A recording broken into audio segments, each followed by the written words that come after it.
Thank you for calling self-storage. This is how may I help you? Yeah, and do you guys have any storage available, spots available? You said you're looking for a parking space? No, I need some storage. I'm moving to town, and I need to put my house in there, or my apartment, I guess I should say. Okay, absolutely. Are you looking for an air-conditioned unit or a non-climate? I think non-climate. I don't think anything in there is probably that, sensitive. All right, and so with that, our non-climate units with the drive-up access, we have the largest being 10 by 35s, and then down from that we have 10 by 30s, 10 by 20s, and 10 by 15. Yeah, maybe a 10 by 15. I mean, it's actually a 10 by 20. A 10 by 20? All right, and those are starting at $269 base. Okay, thank you very much. You're welcome. Have a great day. You too. Bye.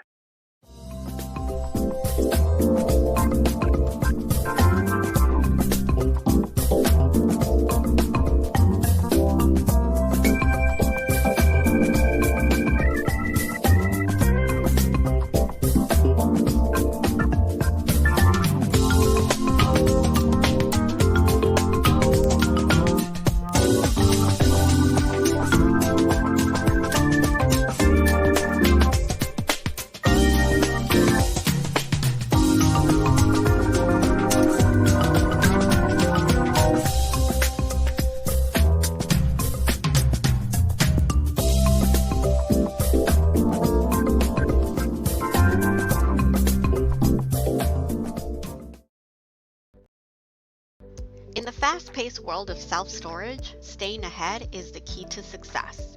Introducing StoreTrack, offering a suite of market analysis solutions for self-storage professionals. Our optimized platform empowers managers, owners, and operators to navigate the market with preciseness and confidence.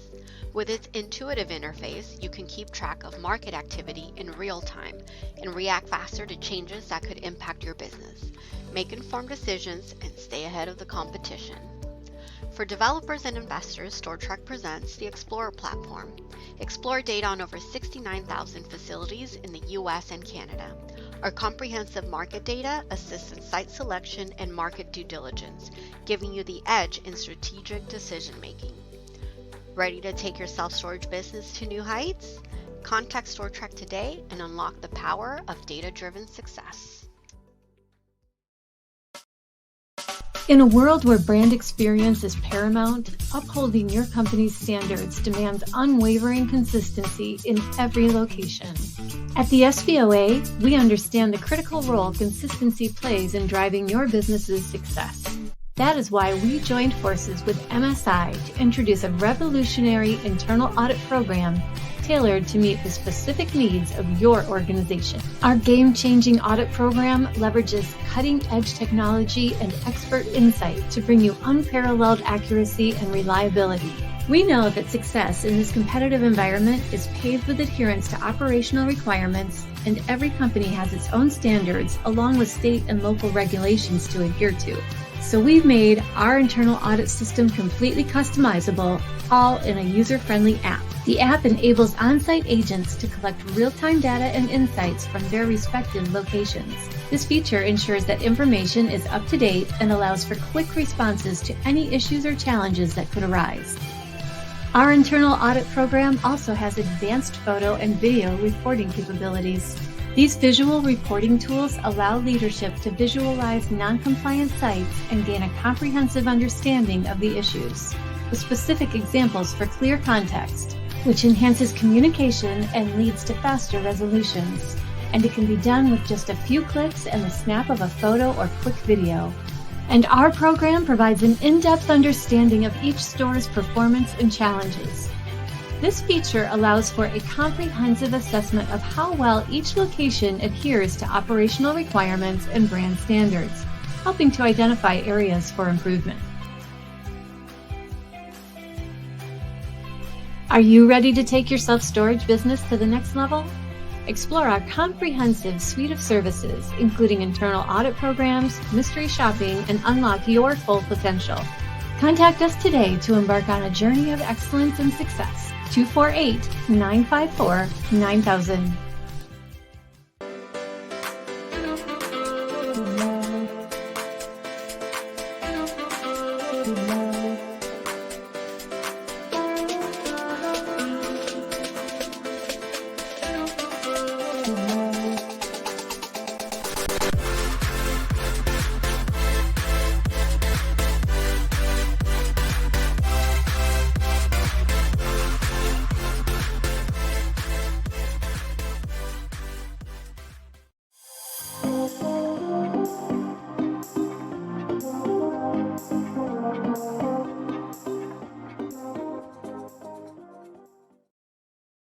Are you a self-storage owner or operator looking for service providers to help at your facility?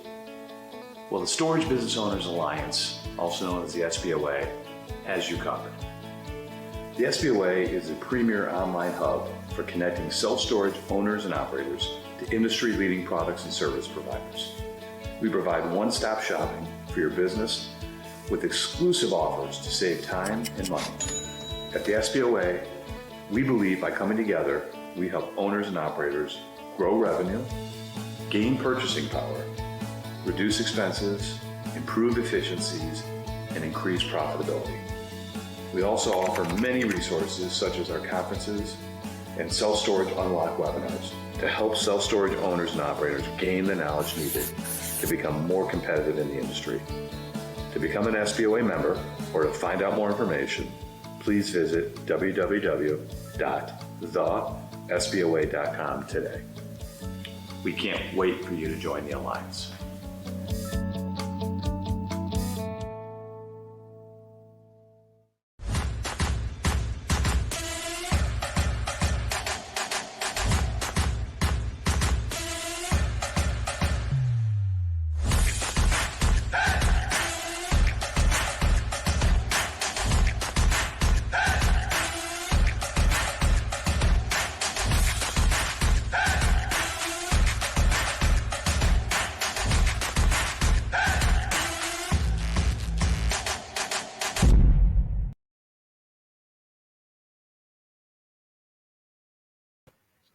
Good morning, self-storage industry, and thank you for joining us again for another episode of Self-Storage Unlocked.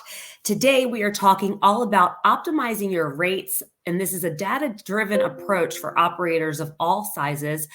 Today's webinar is hosted and sponsored by our friends over at StoreTrack. So thank you to the team over at StoreTrack to putting this webinar together for you guys today. For those of you who don't know me, I'm Jessica Johnson. I'm the president of the SBOA, and we do this twice a month. We bring education to the self-storage industry. We have a new enhanced membership program. If you want to learn more about becoming an enhanced member, please feel free to reach out to us. You get access to these webinars and some of our other educational things that we do, like you saw in that commercial, Self-Storage for Rookies. The last 2 years, Self-Storage for Rookies was a 1-day, 5-hour training. We have now advanced that training into 5 days, over 30 hours of training, where we really can take a new or newer owner operator looking to get into self-storage or maybe already in self-storage with 1 or 2 locations, really get in, learn the business, learn how to operate and market, learn how to do due diligence, performance, everything from A to Z is in that program. So highly encourage everyone that's interested in that to take a look. We did have session 1 last week. Session 2 is next Wednesday. But if you want to come in and start with us fresh from the beginning, over the course of the next few weeks, we will be releasing that information out to you. So I want to thank our other companies that came in today to help us with this webinar. So we have 3 Mile Storage Management, ProRise, and Paul Darden Company. Again, thank you to other industry leaders out there for helping us do these educational webinars for you. So I'm going to dig in and get started. 2 quick housekeeping items in the comment section. If you have questions for the speakers today, please enter those questions into the comment section. And we are going to ask a couple poll questions of you throughout today's webinar. It just helps us to get to know you better so we can serve you better and help you better. So if you take a minute and answer those poll questions for us, we would greatly appreciate it. So I'm off the hook today from being the moderator. I actually have a guest moderator today from StoreTrack. I have Jim with us. Hey, Jim, how are you? Doing great, Jessica. Thanks for being here, Jim. Jim, tell the self-storage industry all about you, how long you've been in this industry, and what StoreTrack can do for the industry. Sure. So I am the business development manager at StoreTrack. We're a leading provider of self-storage data worldwide, not just in the U.S. We also cover the U.K., Australia, New Zealand, and a few other locations throughout Europe. Awesome. Since our launch in 2014, StoreTrack has been supporting both small operators and top industry leaders with essential rate data for effective revenue management, We also work with leading investors and developers, providing them with market insights for comprehensive site analysis and operations. Before joining StoreTrack, I spent about 15 years in the self-storage operations and acquisition side, working for a number of medium to large scale operators. And I'm excited to share some of that information today with our audience. Yeah, and this is a really critical topic considering I think, what we are seeing more and more across the United States, occupancy rates are sadly dropping. So obviously we want to look into this because ECRI is going to be really critical this year, I think, for operator success on the bottom line with their NOI. So thanks for being here and putting this together. Like I said, I think this is a really good topic for where we're at currently in the industry and the economic state that we're in. Awesome. All right. Next up, I have Amit from ProRise. Hello there. Hi, Jessica. How are you? Doing great. How are you? I'm doing well. Thanks for being here. Go ahead and give us the rundown about you, what you do in the self-storage industry, and how long you've been around. Yes, our company ProRise is a revenue management provider for the industry. We got into self-storage late 2009, but we do currently have over 65 operators worldwide. We are kind of major operators essentially using our solution, and very dedicated to the space and very excited about opportunities here.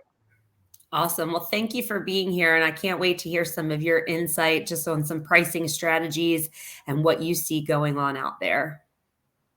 Absolutely. Thanks. Awesome. You're welcome. All right. Next up, we have Cindy from StoreTrack. Good morning, Cindy. Good morning.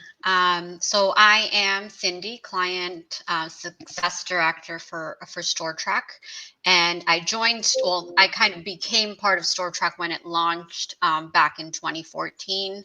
In my role, I work closely with Jim's team, the sales team, our development team, our data team, obviously also marketing, in basically connecting our customers' needs with what we're able to deliver, because that obviously, as we'll discuss later on, there's different data capabilities at the different stages of where operators are, and obviously with investors in the industry. So thanks everyone for joining in.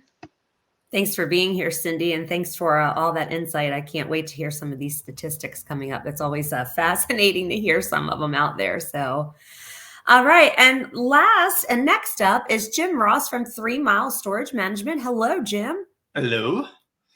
Jim, give us the rundown. You've been around for a while, my friend, right? I don't know. You make me sound old. That's the gray hair. No, I've been around for a minute. 20 plus years. Wow, that's a minute. I did the math the other day. It's like 26. No, started as a manager, a few years doing that. So kind of been in the trenches that way. Then regional manager, last decade, been doing third-party management under 3 Mile Storage. And that's the day job, is doing the management for sites kind of all across the U.S. for traditional and remote. Been doing that for a few years now. Yeah.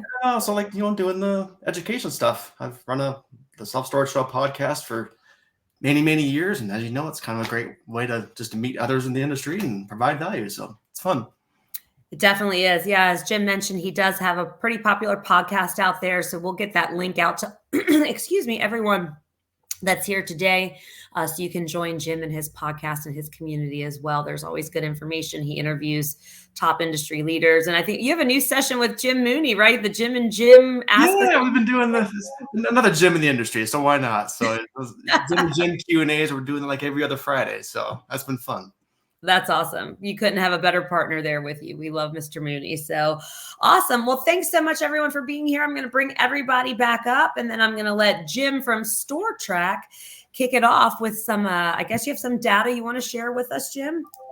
We do. We're going to, we put a couple of charts together. We looked at 20 cities, kind of picked them randomly, but they're in Florida, Texas, California, and we did pick one from Massachusetts or Maine, I'm sorry. And we just wanted to take a look because, again, the talk in the industry is that rates are down. And the big question is, how much are they down? Are they down consistently across the board? And looking at these 20 cities, we're kind of comparing 2021 to the beginning of 2024. And you can see, obviously, there was a pretty steep decline in rates.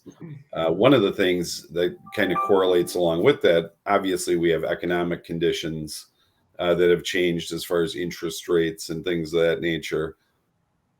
Also, supply to various markets have impacted that differently as well. So we're going to kind of take a look at all those factors, and then also kind of share some tips on how to stay current and stay at the top of your game. When you look at the rates, and again, when we looked at the previous chart, it showed that steep decline. Now, when we look at this one actually shows basically the benchmark sizes. This chart is going to shows a little bit different story. It's not that steep drop that we've seen in the other ones. Each size category does tend to kind of follow the same pattern, but when we look back to 2020, we're kind of hitting that same mark, about the same rates that we were at that point. And what we're kind of seeing now is that markets are starting to level off. In some cases, there are obviously markets facing more challenges, but overall, it seems like it's slowing down and seems to be stabilizing. Again, we're heading into rental season for the most, majority of the country. So I think we'll see that kind of level off. And again, our other guests will have input on that as well.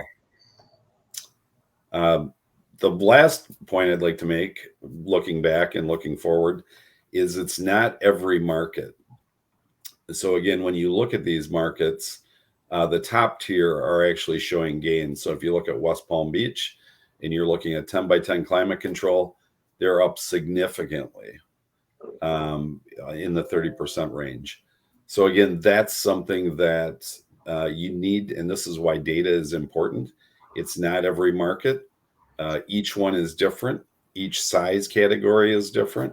So it's important to stay on top of those trends. So as rates rise and fall, having that data, accurate data, so that you can assess what you're doing, really makes a difference in your overall rentals, occupancy, and profits. So again, it's critical to watch that data and stay current.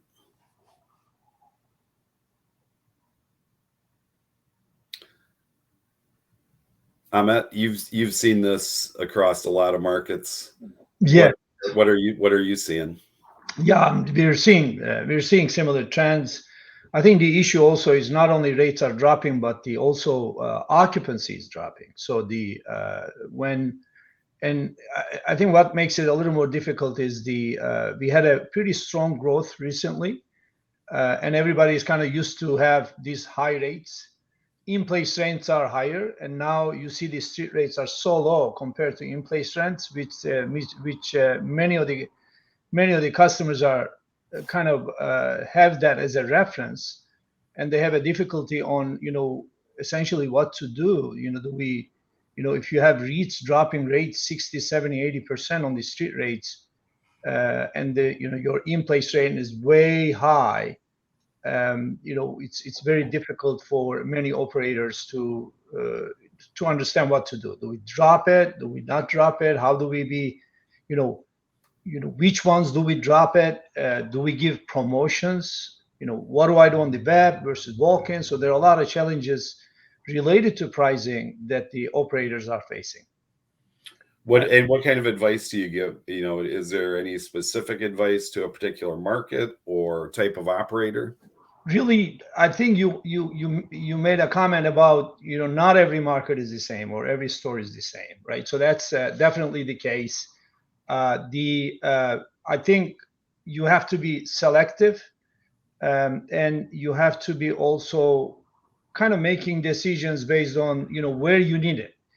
A lot of times, also what we find is that not every competitor is impacting you the same way, depending on the market. Kind of understanding when the competitive rates are way below your rates, are you really getting impacted? How are you, if you have a high occupancy, if you're still getting move-ins, maybe it's not impacting you. So understanding not only what the market is doing, but also what's happening to your products.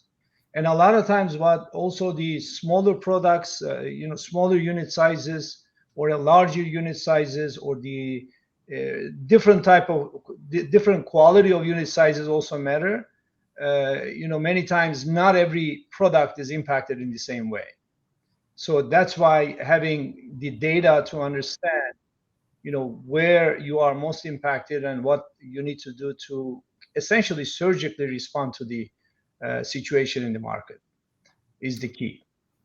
Absolutely. What are you seeing, Jim? What are you kind of counseling people on? Yeah. Sorry, I'm still falling off my chair. I'm looking at those rates in West Palm Beach. Holy cow. I wish all my sites were like that. No, it's again, in my world, the sites I've managed and the people I've been, talking to on a daily basis for owners, it's like 30%, man. that rates have dropped on a lot of size codes. So they're freaking out. But it's for sure definitely kind of that's going to be a common thread tone, I think, during the course of today is kind of each market's a little bit different. Every site can be a little bit, different. It's just focusing on what your advantages are, frankly. Quick example, like I have a site here in Salt Lake that was built in like 1974, and I have 54 competitors in a 3-mile radius, and half of them are REITs. So, that bloodbath of just everyone, changing with the rates on just to get the phone to ring and people to get in the door. But we can adjust on that because we have a little bit different kind of a clientele and bigger units compared to the rest of the market. So we kind of use that to our advantage. And that's what we'll get to, as far as really dig into the data. And that is an important, that is a really important fact, is looking at what your mix of product is, having what the market's looking for, understanding that the demand, and again, what's available in your particular area, and looking at it on a map sometimes, along with the rates, kind of gives you a little bit more perspective. Yep. As to what's out there. And then just staying on top of it, I think, is important, along with marketing and all of the features that you offer.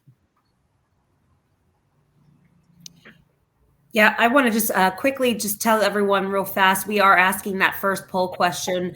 We would love to hear from you. So what is the biggest challenge you currently face in rate management for your self-storage facility? Is it A, competitor pricing, B, market trends, C, operational efficiency, or D, other? If you could take a moment and answer that for us, we would greatly appreciate it. And I just want to tell a quick story. Here in Jacksonville, Florida, rent from a REIT. It was the closest in proximity to my home.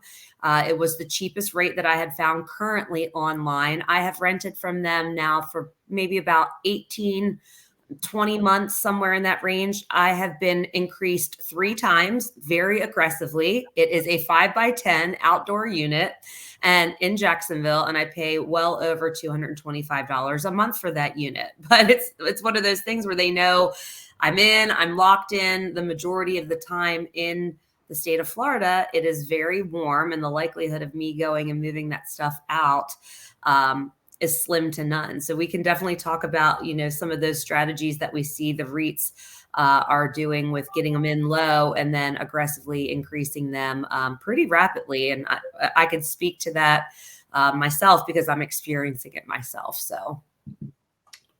And you haven't moved out, right? I haven't. I was told this week, like, Jessica, go clean that dang unit out. We're sick of paying that monthly. And it's stuff that it's old office stuff that we could use, but I haven't accessed that unit since I packed it up 2 years ago, Jim. So yeah, they got me. They got me good. I'm the perfect tenant. Yep. Let it on auto pay, take my increases on the lick of the chin, and off we go. So they love me. But yeah, we're going to move out to say the least. Are we moving somewhere else? No, we're just going to get rid of the stuff at this point. So Smart girl. All right. Yeah. That's one of Some the things answers too, I coming think. in. Go ahead. I'm sorry, Jim. Oh, that's one of the things too, I think too, is the size of the unit. When you talk about like rate increases and things like that, smaller units, obviously people are a little bit more mobile and can probably move out a little bit easier if they can come down and throw everything in the trunk of their car. If it requires a large moving truck and 4 guys to help you and moving some heavy furniture, probably a little less apt to be moving out due to rate increases. But that's one of the things I think it's so important to pay attention to right now, is that especially for the smaller operators, and I've been in that position, when you're looking at if you're going to compete on those rates, you have to have some type of disciplined approach to bringing those rates up. So one of the other interesting stats, and I don't have it up right in front of us, but when we look at walk-in rates versus current advertised rates, the current advertised rates have dropped almost twice as much as what the advertised walk-in rate is. So what that's telling us is that they're going to be moving you up to that walk-in rate as quickly as possible. So if you're an operator who uses, the 12-month price guarantee, you've got to be cognitive of that when you're looking at, if you're going to get into those. These guys are not, the people who are doing the aggressive pricing are not going to wait around to move those rates up. So you have to, maybe look at changing how you're conducting business, but staying current with what they're doing, watching those walk-in rates, because in a lot of cases, those are the target rates that they want to get to as quickly as possible. Yeah, and just to share with you, based on that poll question we asked, 2 people answered the biggest challenge currently they face in rate management at their facilities is competitor pricing, followed by someone that said market trends. So Jim, if you want to talk about that too as we go on, let's definitely make sure we address that. Sure. So one of the things that we offer, we have a competitor pricing report in our optimized platform that you can actually set that up to be automatically sent to you. That's one of the cool features. You don't even have to jump on the platform. We can send you a comp report. Once you set up your market, set up your unit sizes in your dashboard, that report will be sent to you, and it can be sent to you weekly, daily, monthly, whatever your preference is, however you're approaching that. And the other nice thing that and again, probably should be part of the conversation, is value pricing. So especially for operators who are in lease-up mode, rather than discounting all of your units to a particularly low rate, what a lot of savvy operators do is they're going to take their worst positioned units, the farthest ones at the back of the hallway, away from the elevator, the most difficult to get to. Those are those low prices they're showing. In most cases, they're not giving you the front door entry point. And that's something for people to work with managers, and just in your overall operational plan, figure out how to get those rented first. And that's where you're not sacrificing all of your revenue. You're getting those more difficult to rent units taken care of. The other ones tend to backfill more quickly, and you'll get a higher rate for them. So just a little bit of thought process on that.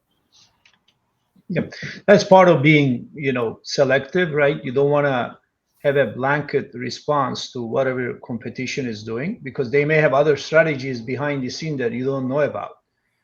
Which is one of them is, we know they're going to raise the rates, but they don't also drop a lot of the REITs. They don't drop it everywhere. They drop it selectively. Some stores they drop it, other stores they don't. Maybe some units they drop it, others they don't. So I think it's important to be very selective, just like what you say, Jim. Maybe by unit type, by maybe even store. You may even have more complex offering on pricing. Meaning maybe you have a web rate, there's a strike-through rate, Maybe there's a third-party channel you're using, such as SpareFood, where you give a different deal there.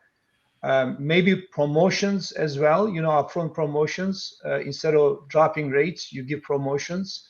So combinations of all this is, how you want to compete. If you have a simple rate, then a single rate, that's competition sees it and they can easily compete with that. But if you have more complex structure, it is harder to even compete with you if you keep varying those rates as well.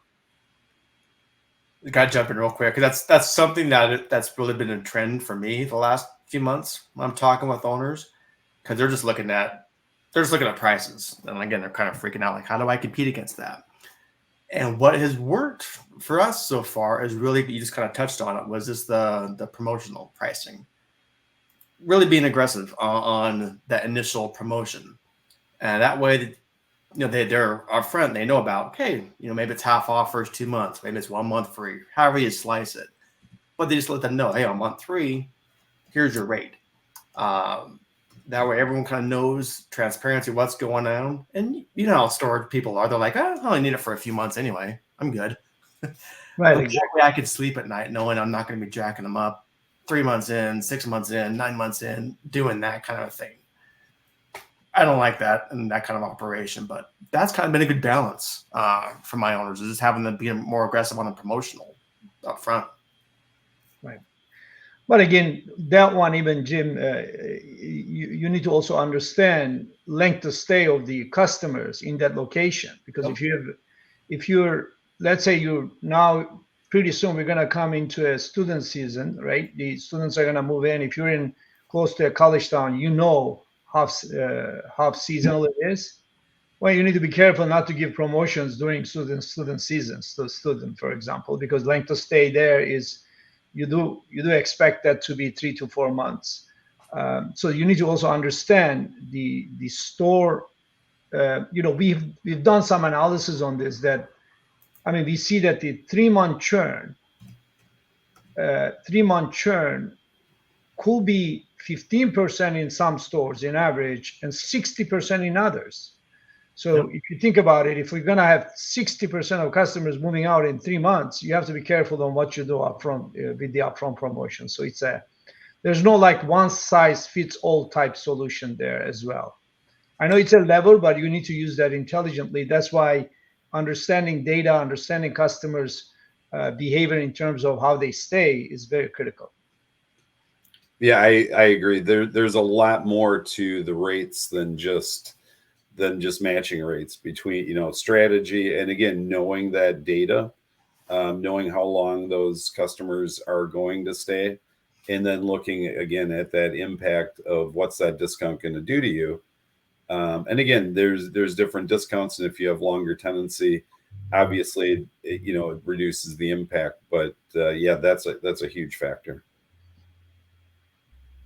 Hey, Jim, there's a question from Ron. Is market average based on discounted or walk-in rate? Anyone want to take that? So the average rate, like for at least what we're reporting, is the current advertised rate. So for example, if somebody has a 50% off special, we don't track that rate. We'll show you what the impact would be in what we've got what's called an effective rate calculator, part of the optimized platform. So you can see over the length of time what we were just kind of talking about, what that 50% off discount will apply. But so for example, if the walk-in rate is $120, the advertised online rate is $80, we're going to show the $80 rate, and they may have a 50% off on top of that. We don't show that particular rate.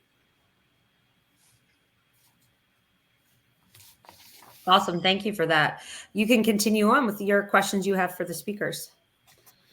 Sure. So when you're looking at using data as part of your pricing strategy, Amit, how often do you look at it, and what's the frequency that you update rates or that you counsel your clients in? Yeah, we do look at it daily, every morning, really early in the morning, our system runs, gets the data from what happened in previous day. We also get updates. We're partnered with StoreTrack, as you know. Get many of our clients use StoreTrack. We get daily data from you guys as well, and also what happened in that each facility yesterday. And based on that, we optimize the rates daily. I think one of the key thing that a lot of people, maybe not paying as much attention, especially when you're manually pricing, is the really dealing with the uncertainty. When you're dropping rates, understanding, okay, what is it gonna do to your demand? And that's really brings us to more having a future-looking, proactive approach to pricing, which is having some form of forecasting and say, understanding if I drop rate, I'm gonna, I expect that my volume is gonna increase by, a certain amount, and is that a right thing to do? Sometimes, if I drop rate and I get no additional volume, then all I do is give up on yield, which will reduce your revenue. So understanding that whether that helps you or not, a lot of people are hoping that when they drop rate, they're gonna get the volume without knowing anything about forecasting. So one of the things we do is demand forecasting, looking at next 30 days rolling and understanding not only where I am now, but where I'm going. And I will tell you this, yes, we had pretty good surge in move-ins post-COVID, however, the seasonality of demand remained the same. We still had 50% more move-in in May than in December, even during pandemic. And we still have it now. So there are certain patterns and facts that are there in the business where you can actually explore and understand that, okay, upcoming, maybe we're coming into a high season. I know it, my occupancy low now, but maybe I shouldn't keep my rates low now. I should start raising rates because, the self-storage season is starting. That's an interesting topic. Is that too is like the cyclical side of the business. It's one of the unique things that I've seen over my experience is that there's certain times where that demand rises, and it almost happens like clockwork. Again, depending on the market. So again, looking at those trends, like you said, looking back to give you kind of an idea of what's coming up is super important, especially. And I think we're going to start to see more of the seasonality. One of the other factors we're seeing is that demand or the supply is starting to slow. There's still a lot of projects in the pipeline that are coming in markets, but it's starting to slow down. So as that happens, I think we're going to see more of the traditional, more of a regular cyclical process. What are you seeing on that part, Jim? Yeah, I'm kind of holding my breath a little bit. Frankly, not to be pessimistic here coming into this traditional, rental season here coming up. Just because we're so affected by the housing market. I mean, this is such a strong correlation on just the housing market versus, rental activity. And we all know that's gone down, like a 30-year low right now with the housing market. So I'm just curious because I know coming in the rental season, we're going to get more rentals. That's traditionally how it goes, obviously. But just the sheer number compared to years past, I don't know. It won't be the same, Jim. Obviously, we're not going to see same as 2021, 22, but it'll be compared to what you saw in December. It'll go up. And we see that all the time, that the seasonal aspect is there, and demand is very predictable in that sense. So I think that we also, as human beings, are kind of evolved to always assume worst cases because that's for survival. I guess that's how we're evolved. That's why we're not good at forecasting. We always assume the worst, but that's what data helps you to say, look, given what we saw in the history, don't overreact. You are gonna see, maybe a higher season coming, and have a courage to even increase rates in certain periods, despite the fact that there's slowness. And that's really what this is about: is the use of data to empower you to make decisions, take more risk, because you see that in the data.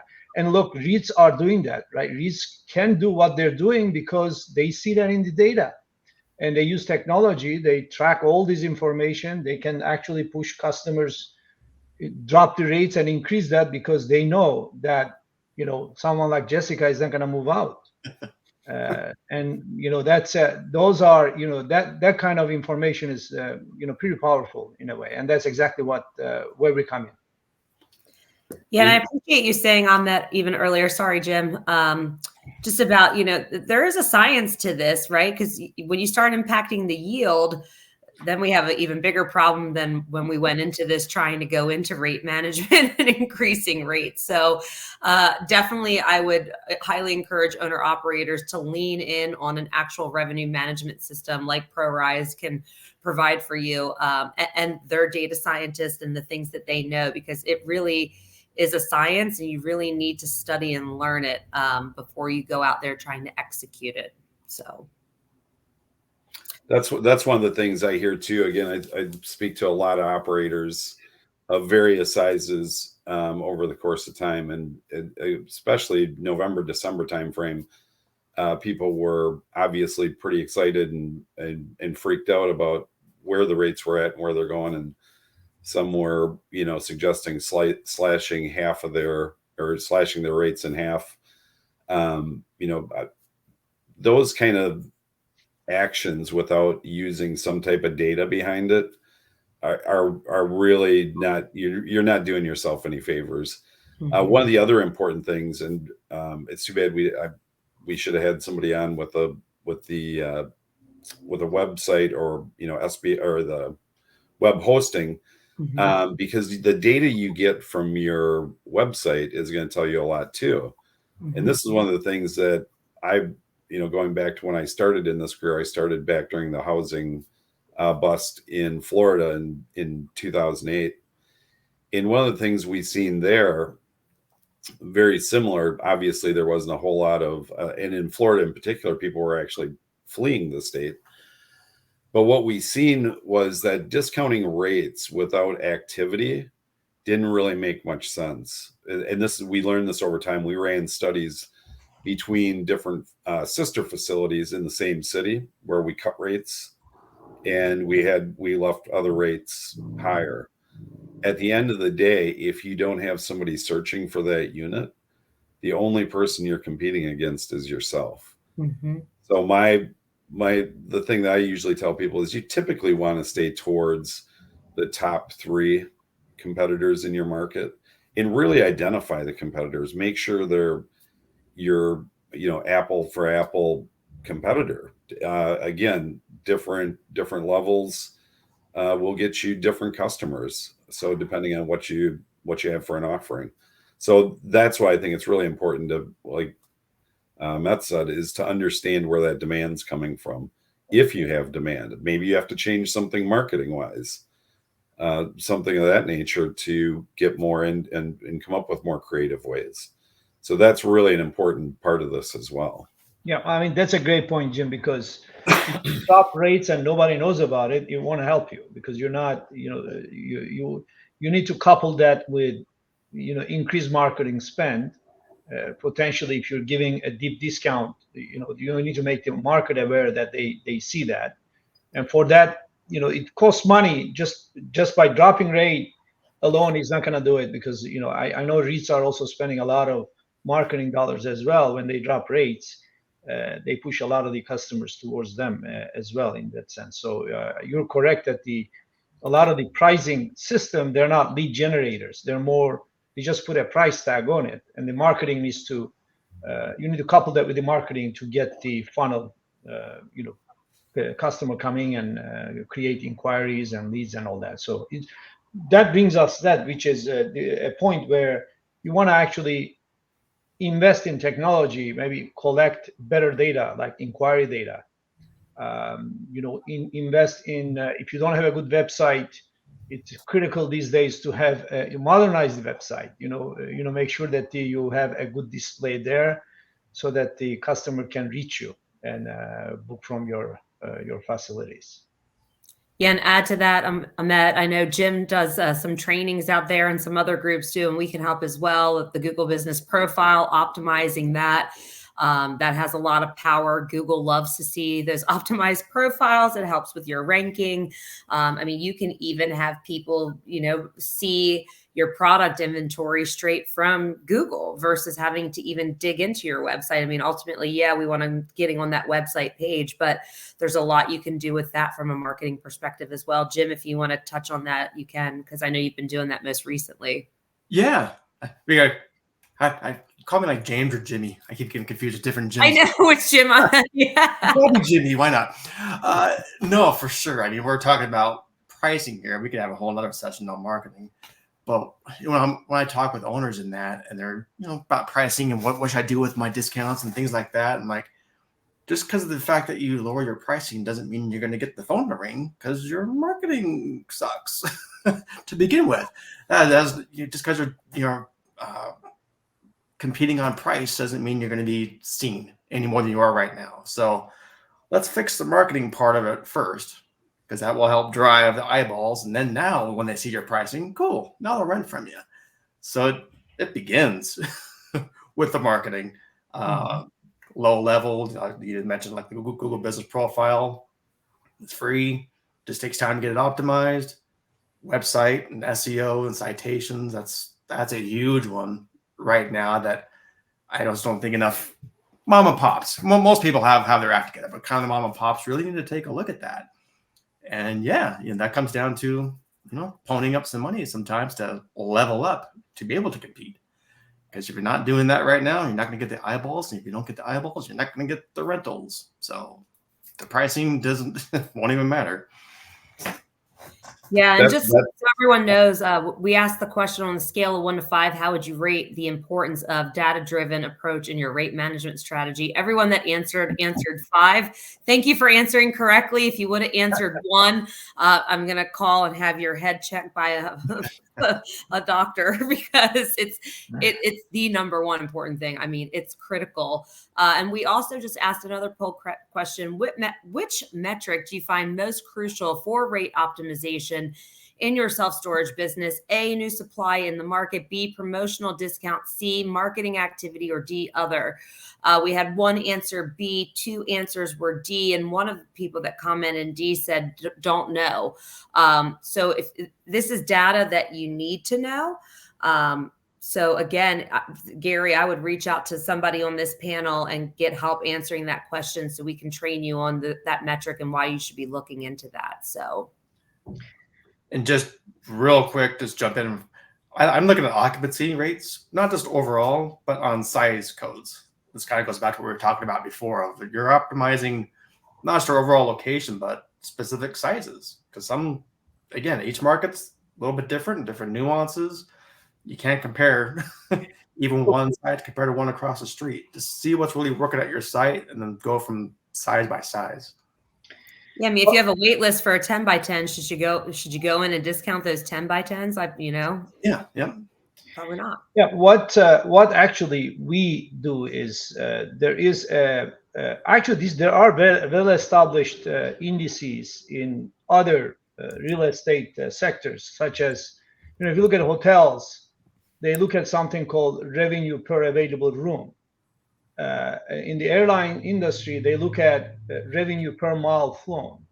So you have to kind of normalize to the assets you have and how much are you extracting from that asset, meaning how much money are you making per square feet basis? Is that going up? I think that's, I don't see that kind of index that much in the self-storage industry, but if you go to any publicly traded REITs in apartment industry or in hotel industry, they always talk about revenue per available room in the hotel industry, and in the apartment industry also revenue per square feet that you have.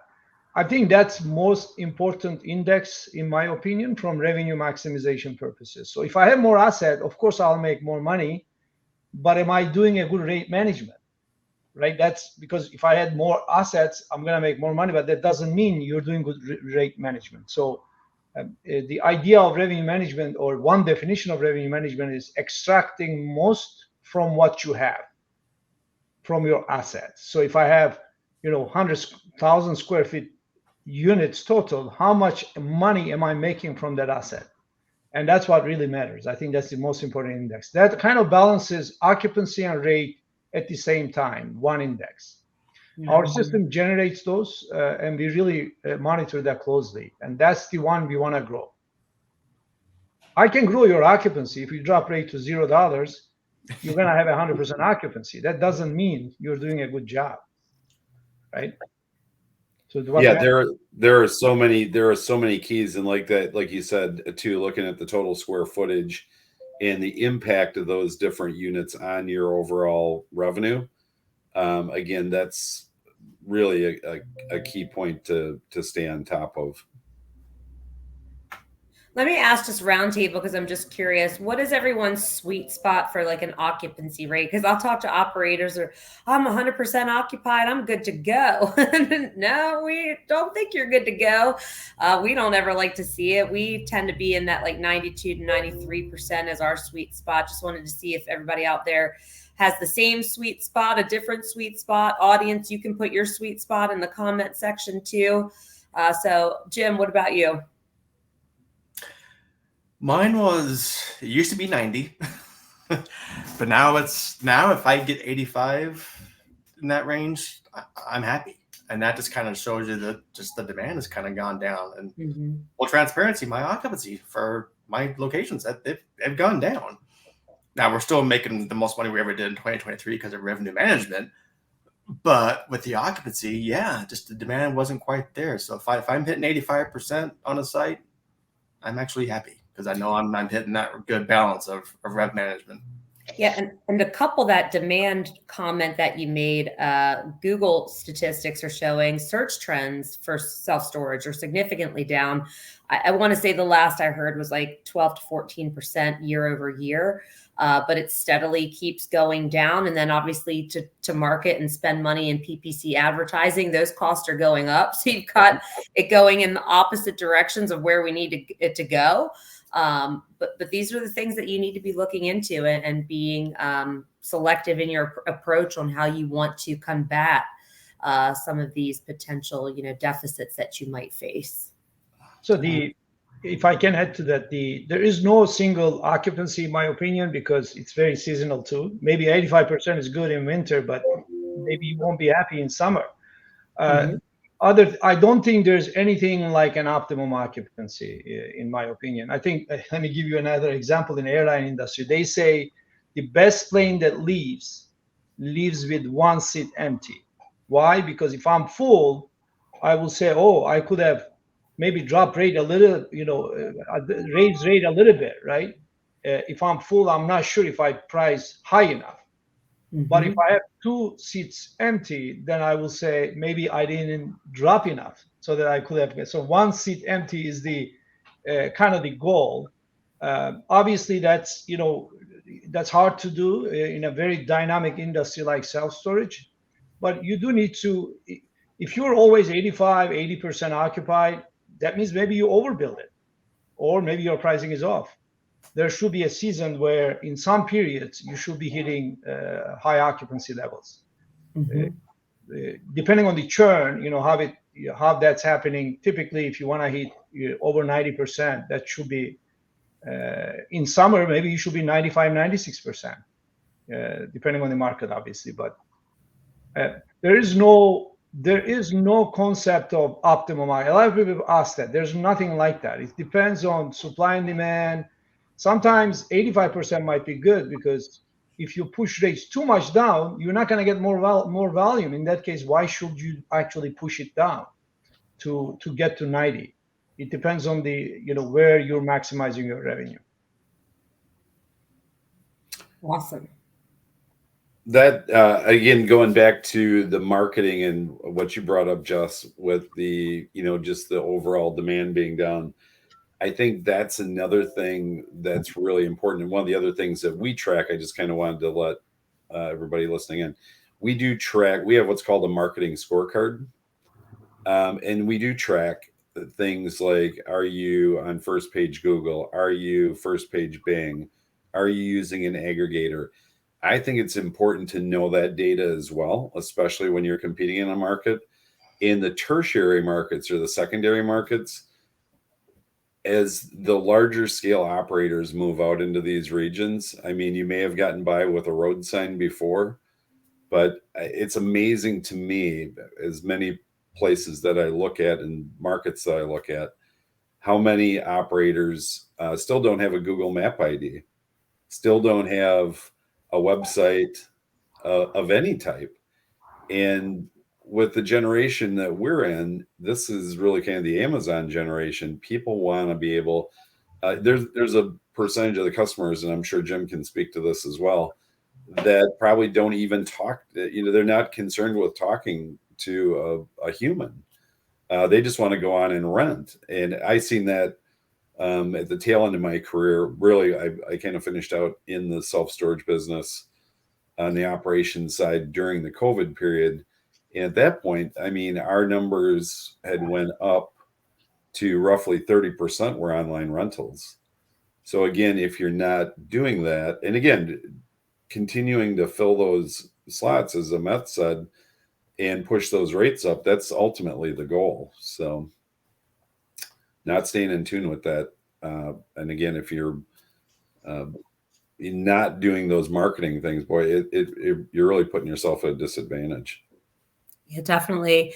Just want to shout out this last poll question, and we could talk about this a little bit too. What's the biggest challenge you anticipate in implementing a data-driven rate management strategy? A, integration with your current existing systems. B, data accuracy concerns. C, resistance from my employees. D, other. The majority of the answers were B, the data accuracy concerns. So let's talk about that a little bit. So one of the things that how StoreTrack collects its data, what we do is we collect data from websites. There's no human interaction, no calling around. It's very black and white. So again, when you're using maybe your manager, or if you're calling around getting these rates, or looking at websites, and I can speak to this from experience. We had a operation where we had 14 locations, and managers had to turn in the rates by a certain day of the month. A lot of times we found so many inaccuracies in that data, and that it was outdated. I mean, it's tough to make good decisions when you're going off of maybe, and again, somebody inaccurately reporting the data. So again, what we do is it's automatically scraped and presented. There's no emotion or miscalculation that goes into it. It's just pure data, and that's really what you need to make those decisions. Again, some of them are tougher than others.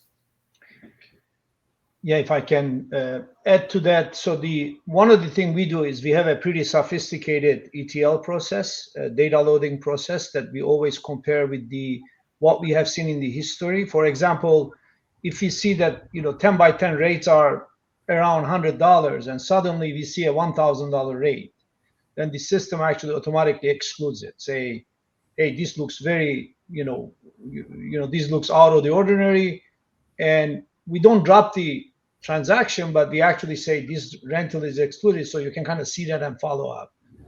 We also, on the competitive data, we get from StoreTrack, we map that to the units of your own units. There's a mapping algorithm that we have, and then also as the rates come in, we have also outlier detection algorithms to see, to kind of mark them and see if they're real. And then also StoreTrack also provides us with the URL. You can kind of click on the URL to see the website of the competitor right at that, for the product that you're looking at, you can check on their website to see if they're valid as well. And competitor data always is, as you say, Jim, you're scraping it.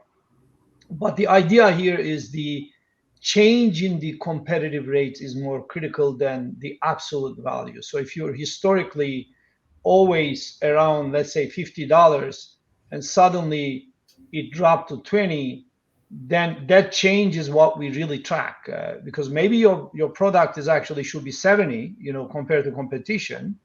You don't have to necessarily match them. So we look at the relative relationships almost, or only change in the data is what matters. And we have some processes to track those. Yeah, and that's really important. And again, too, that I've had operators who have asked questions, like especially when they do see, and I just had this with a customer out in California. An operator had a unit listed for $800, and they were like, "That's impossible. He's right down the street from me. He's been there forever. I know him." So we jumped. I said, "Well, let's jump on and take a look." And again, did what you had suggested. We went and clicked on the link and went right to the rate. And sure enough, it was his last unit. He was the only one that had one that size, and put it up at $800. And again, it kind of catches people by surprise. But again, that was somebody who was staying on top of the data. He knew he had the only game in town. Yep. That's awesome. Good stuff. Do we have anything else we want to cover while we have the last few 5 minutes while we're here today? Audience, if you have any questions, thank you for the questions that you've currently asked us. But if you have any more, now is your time, as we have the last 5 minutes before we wrap up. James, I had to call you James because I don't want to keep confusing the Jims. Any closing thoughts you have for us? It's the Jim show. It is. We just need Mooney here, and I'm like, the trifecta would be mind-blowing. Oh, Jessica, that's a future one. I know.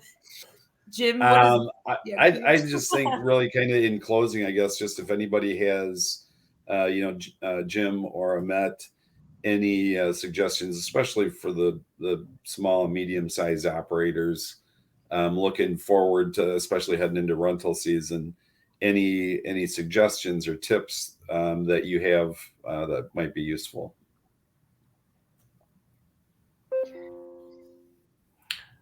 I just want to leave with just being consistent in checking the data, because it is fluctuating crazy right now.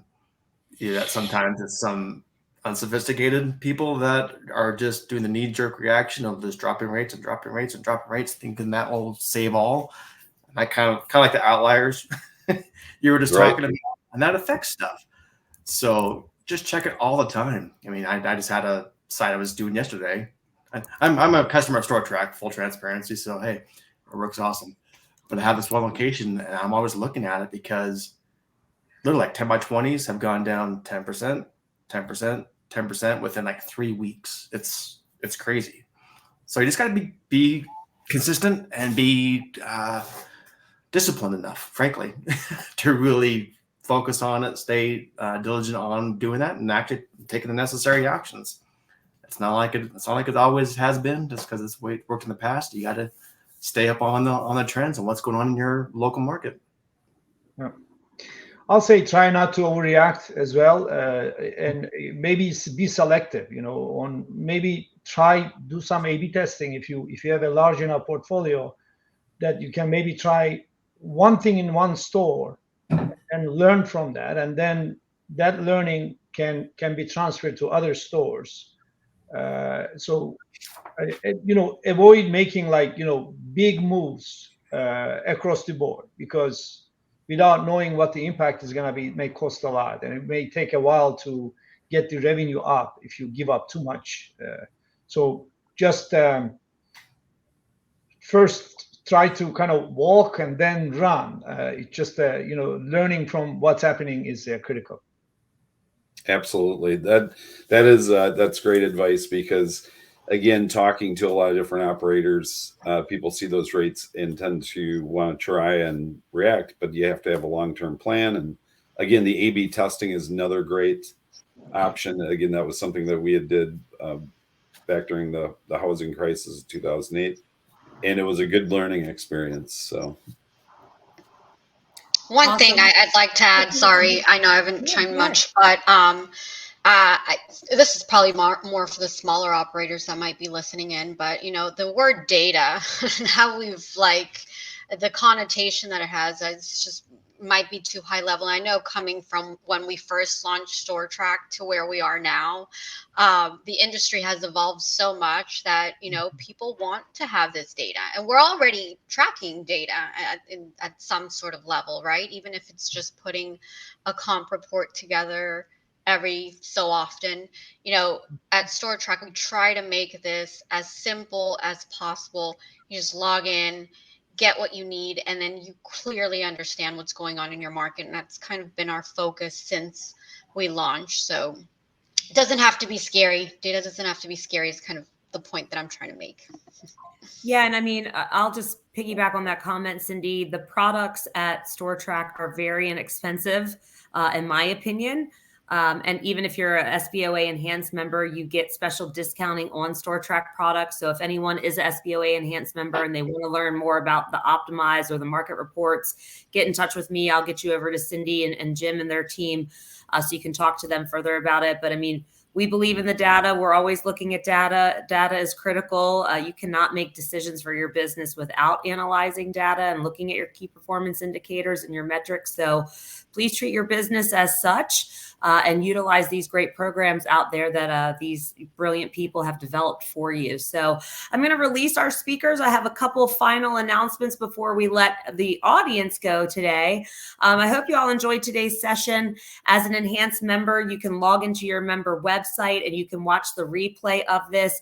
If you are not an SBOA Enhanced member and you want access to our webinars, rather than paying the $4.99 fee to watch a single webinar, you can pay $9.99 a month or $99 for the entire year, and you get free access to the 2 Self-Storage Unlocked webinars that we host each month with our partners out there in the industry. We're all over social media, so if you're on social media, please follow us: Facebook, Instagram, YouTube, Twitter, LinkedIn. We're even on TikTok. We put all of our company updates out there so you can follow us and see what's going on as far as educational webinars, products and services that we're offering to the self-storage industry updates, news, upcoming events through other local, state, or national self-storage association. That leads me into the segue of next month in March is the National Self-Storage Association Conference. It is mid-March at the Gaylord in DC. It's a very large event. I believe last year, 3,600 people in attendance, several hundred vendors, I think 300 and some odd vendors there. It's a very large show, several days worth of intense workshops, breakout sessions, general sessions, keynote speaker. It is the event to attend. So right there, selfstorage.org, that is your website to go get more information about that event coming up. The SBOA will be there in the expo hall. We're booth 800 and something. Iris is on the back end. She'll help me out and probably post it here in the comments. I can't remember it off the top of my head, but while you're there, please visit the expo hall, meet with these different companies out there that are here to help you enhance your business. Again, we will be there at that event. And again, reminder that Rookies Session 2, Storage for Rookies Session 2 is next Wednesday, February 21st. If you would like to come in and be part of that educational program, visit storageforrookies.com for more information. And then our next Self-Storage Unlocked webinar, just like this, our next episode is on February 29th. That will be us, the SBOA, and MSI Mercantile Systems hosting that one. And that one is all about measuring the tenant experience at remote locations. Remotely managed, locations are very popular in our industry currently. It is the talk of the town. Lots of people are transitioning to this operating model. It does provide great value in your business. And we want to talk to you all about how do you still measure what's going on with your tenants and their experience if you don't have physical people on property during your normal operating hours. So that'll be a really good one for you. Thanks for joining us. If you need any information, you can just visit the SBOA.com. All of our information is out on the website. We'll see you back in a couple weeks, and we have a closing commercial for you. Have a great rest of your day and a good afternoon. Take care, everyone. Hi, how are you? How are you? Do you have any units available? Yeah, we have a lot. What are you looking to store today? I don't know, maybe like a 5x5, 5x7? Yeah, we have 5x5, and they're actually on the special right now. I'm sorry, what was your name? Dan. Yeah, so we have 5x5s. Actually, if you look right here, it might. Oh, okay. I think this one might work because you can stack them up pretty high. Yeah. Sounds like it might work. Did you want to rent one today, or are you just kind of looking around? Yeah, no, I think I'm ready to rent. With that discount that we have going on right now, I don't know how long you're looking to store. For 3 months, it goes for $39.99, and now the first month we do require $22 administration fee, $12 insurance per month. Okay. Now, if you have like renters insurance or homeowners, I'm just going to show you this minute. Okay. Yeah, if you have like homeowners or renters insurance, you just send it on over, and then we won't charge you. Oh, okay. $12 a month. Okay. And it'll be $51. First month here. The first month is with a $22 administration fee, $73, and then it goes to $51 with the insurance, and then $39 fee every round. Okay. No, right here. Yeah. Perfect. Close to the door. And this is 5 by what? This is a 5x5. Right there too. Okay. Yeah, that'll work. Easy, close to the door. I like that. Sorry, I'll just show you these really quick. Okay. So we have lights, and they're on a timer. Oh, okay. So 10 minutes, 20 minutes, 30 minutes, 60 minutes. Oh, nice. Okay. And then I just need your ID. Okay. And I'm just going to pay cash too. And then just your signature right Okay. there. Okay. $73. 73. There we go. $27. Now we're going to make your sign-in. And here's your receipt. Okay. And you're all set. Oh, you know what I need to get? I need to get a lock because I have to put a lock on it. Let me get a lock, and I need a thing of tape. I guess just one of these little locks here. And then you got some boxes too. Yeah, I need 2 of these guys. I should have told you that before. And you do get 20% off. Oh, okay. Thank you very much. No problem. And then I'll take that company lock off your unit. Oh, okay. Hello. Hi.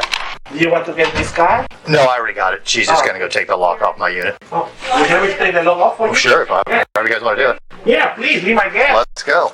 A pleasure. Come on in. Let me give you a ride right here. Please. We're just walking right here. Let me give you a ride, please. And we're like, okay, let's do it. All right. So, sorry. Hold down, everybody. No, it's right there. It's right in that door. Oh! Oh, fun. Okay, cool. I mean, like a funny movie. Team power. I thought that seemed, I don't know, maybe I was just missing something, yeah? All right. Yeah, it's right here. Okay. This guy. That guy right there. Perfect, thank you. Tell him I'll be my guest and I'll be my next money. Thank you, Mario. Okay, have a good day. You made me walk back? You may. See you guys, thank you. Bye.